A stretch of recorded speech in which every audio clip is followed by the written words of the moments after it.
ये बात आप जरूर स्वीकार करें कि सोते समय आपको बहुत सावधान रहना है। और प्रायः गलती सोते समय करते हैं उपासक की कोई प्रपंच की बात याद करते हुए या मोबाइल देखते हुए या कोई गंदी चेष्टाओं का आपकी रात बेकार चली जाएगी। अगर गंदी चेष्टा हो गई तो सुबह भी बेकार हो जाएगी, दिन भी बेकार हो जाएगा, निरुत्साहित हो जाओगे।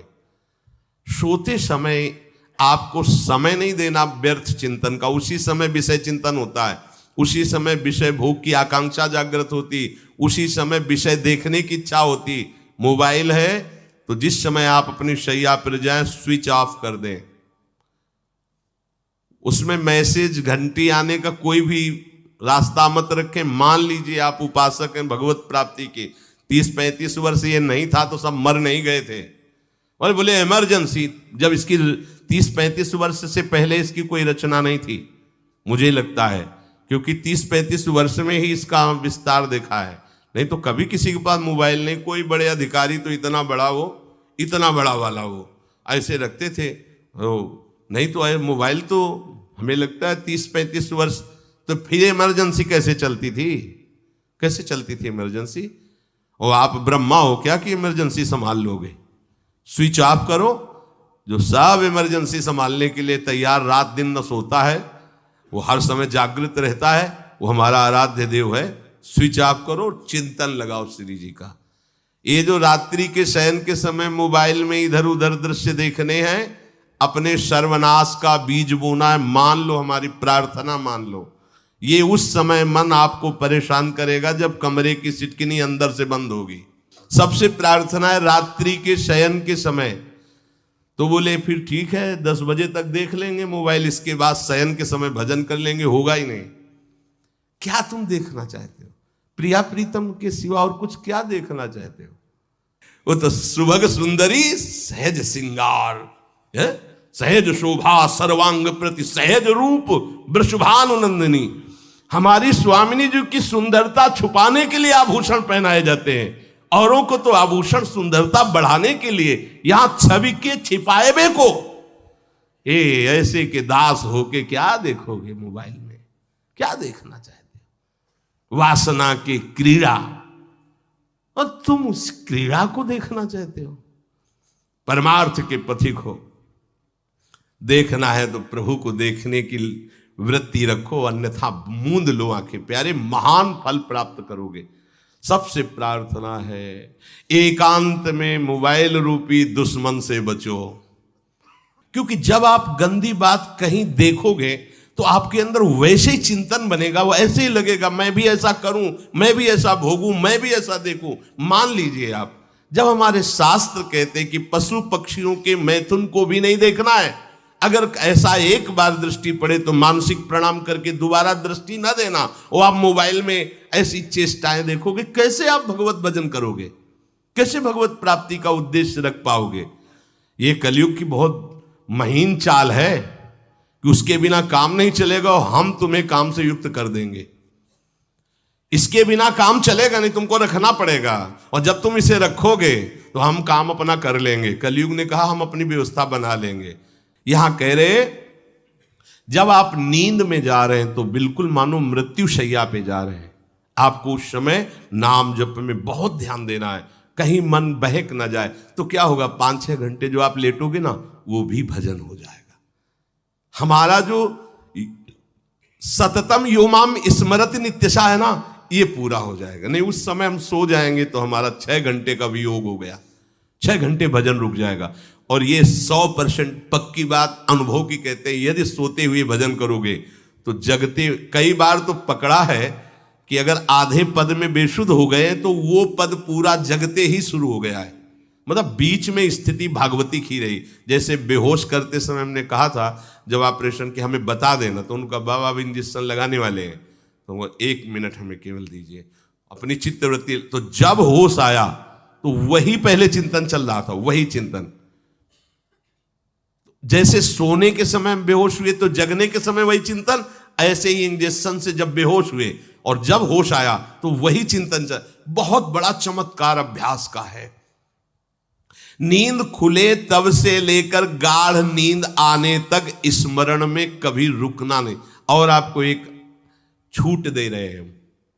कभी कभी क्या होता है कि एक मंत्र में, एक नाम में जैसे बहुत देर अभ्यास करते तो मन उबने लगता है। इसका स्वभाव है, ये अनुभव की बातें कहते हैं। इसका स्वभाव है नवम नवम, नहीं तो ये मतलब, तो इसको हम लोगों ने कैसे फंसाया है। जैसे गुरु मंत्र जप रहे, अब 2-3 घंटे लगातार गुरु मंत्र जप, अब इसको उबन बढ़ी, अब ये छोड़ रहा है बीच बीच में, पता चलता है छोड़ना चाहता है, छोड़ रहा है, तुरंत इसको नाम में फंसाया। अब थोड़ी देर नाम में चला, फिर उब रहा है, बहुत विचित्र है ये, अब उसको फंसा दिया। उस पीछे की बात अभ्यास के समय, नमामि शमीशान निर्वाण रूपम विभुम व्यापकम ब्रह्मवेद स्वरूपम। चिंतन, पदगान कर रहे, ये भगवान शिव पदगान कर रहे हैं और उसका चिंतन, निर्वाण रूपम विभुम व्यापकम ब्रह्मवेद स्वरूपम। अब अपने यहां अवसर है, सुंदर सुंदर कोई पद गुरु मंत्र जप करते हुए मन जब उबने लगे, राधा वल्लभ श्री हरिवंश, राधा वल्लभ श्री हरिवंश, राधा वल्लभ श्री हरिवंश, इसमें भी उबने लगे, शुरू कर, जोई जोई प्यारो करे सोई मोही भावे, भावे मोही जोई, इसमें भी उबने लगे। सुधा निधि का कोई एक लाइन ले लो, ब्रह्मेश्वरादि सुदुरूह पदारविंद श्रीमत् पराग परमाद्भुत वैभव, ब्रह्मेश्वरादि सुदुरूह छोड़ना नहीं है, तू भाग में नवम नवम दे रहा हूं, नवम नवम। इसको फंसाने के लिए आपके पास अस्त्र हो, जैसे यहां चाकू, यहां पिस्तौल, तलवार, ये वो सब बिल्कुल वीर सजा रहता है, ऐसे ही अपने लोग सजे रहते। छोटा राधा, अब एकदम चिपक गया है आके, तो कैसे मारे, तो छोटी चाकू है ना वैसे, राधा राधा राधा, थोड़ा दूरी राधा वल्लभ श्री हरिवंश, थोड़ा और दूरी गुरु मंत्र, बड़े बड़े अस्त्र अपने पास रख ले। बहुत भाग रहा है तो फंसा दिया। प्रथम यथावति प्रणव श्री, अब लग पूरा पदगा, पूरा पदगा उसमें लग, प्रथम यथामति प्रणव। भोजन पाते समय ऐसा अभ्यास किया है, 1 घंटा के पहले भोजन नहीं होता, चाहे 2 रोटी पाना हो, समय लगता है भोजन, आराम, एक एक नाम, एक एक, कुछ भी हल्ला मचाओ, कोई फर्क नहीं पड़ेगा, अपना चलेगा। अभ्यास स्नान के समय, भोजन के समय, किसी क्रिया के करते समय, किसी से बात करते समय, सोते समय, ये विशेष स्थान जहां में सावधान रहना है। यहां भजन छूटता है, ध्यान देना, यही भजन छूटता है। चलते समय, क्रियावान होते समय, प्रसाद पाते समय या किसी से बतराते समय, ये सब भजन के छूटने के स्थान है और यहीं पकड़ना है भजन को।